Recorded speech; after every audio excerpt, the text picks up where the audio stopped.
My son is a stand-up comedian, and he told me of a technique he uses that allows him to remind the audience of an earlier joke. His explanation made me smile because professional speakers use this technique all the time, and the reward provides a lot more than just laughs.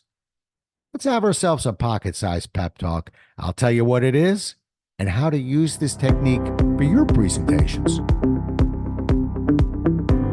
A Pocket Sized Pep Talk, the podcast that can help energize your business and your life with a quick, inspiring message. Now, here's your host, Rob Jolles. If you ask most performers if they can remember the first time they took to a stage, the answer will come with a surprising clarity. I don't have the greatest memory, but I can remember my first time in front of an audience like it was yesterday. And I was 4 years old. It was a bar in the Catskill Mountains.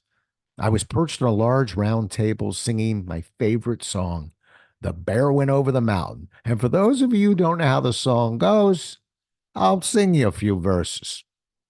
The bear went over the mountain, the bear went over the mountain, the bear went over the mountain to see what he could see.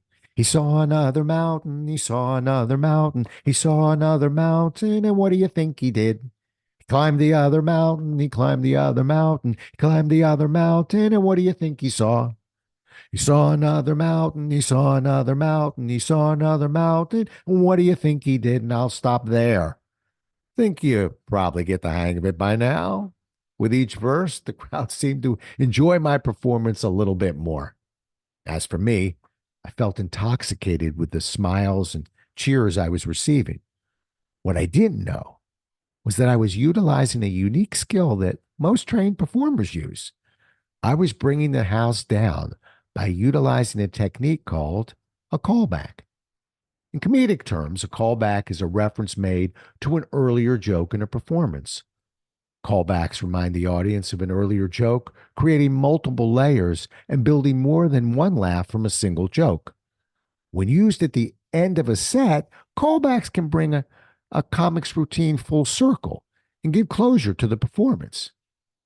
But why should we only allow comedians to utilize this valuable technique?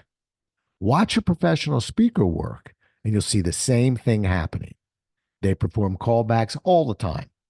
When I train speakers, one of the first things I ask is, if the audience remembers just one thing from your presentation, just one main idea, what would you want that to be?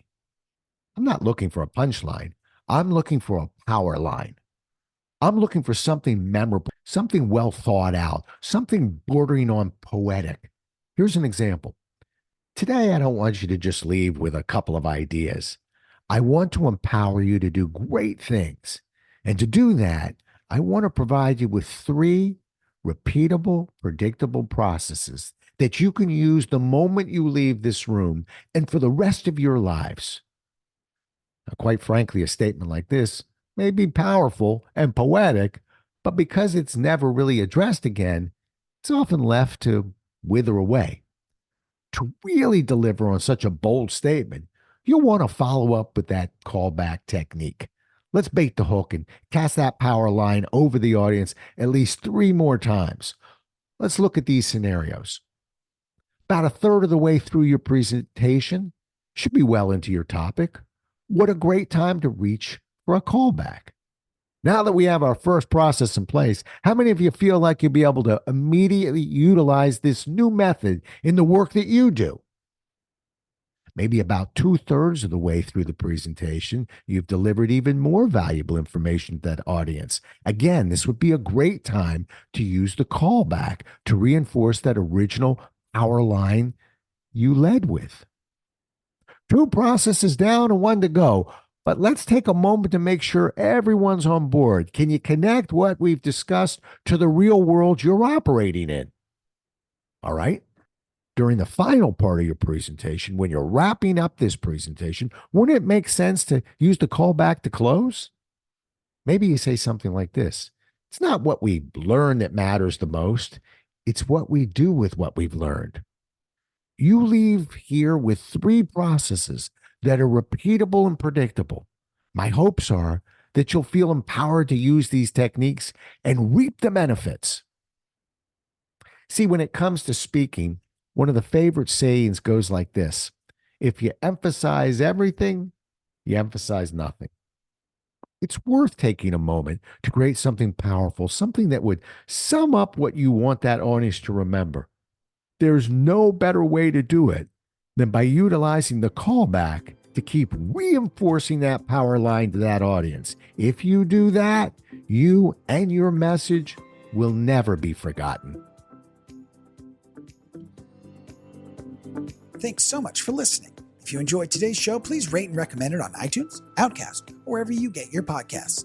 You can also get more information on this show and Rob at Jolles.com.